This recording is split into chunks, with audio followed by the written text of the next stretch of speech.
L'inauguration du stade de Yamoussoukro par le match Côte d'Ivoire-Zambie le 3 juin dernier a rapporté un joli pactole à la fédération.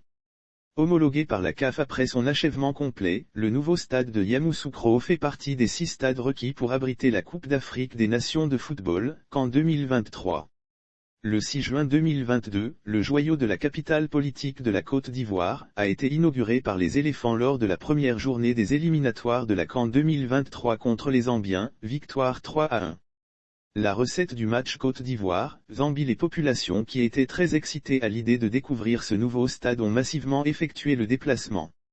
Ce soir du 6 juin, l'enceinte de 20 000 places était pleine à craquer. Plusieurs personnages publics ont même effectué le déplacement.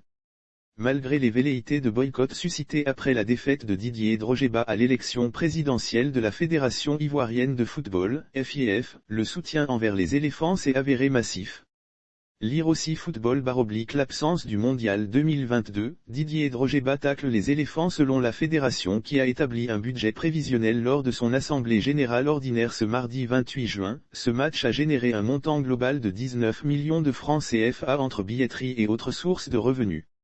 Un montant à la hauteur de l'engouement suscité par cette rencontre. Les éléphants, qualifiés d'office pour la phase finale de la CAN 2023, occupent la première place du groupe H avec autres points, le deuxième match contre le Lesotho s'étant soldé par un nul 0-0.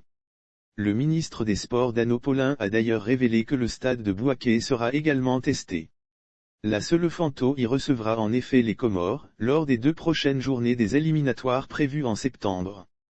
Une chose est certaine, les éléphants pourront compter sur le soutien total de leurs supporters à partir du 23 juin 2023, date du début de la CAN 2023.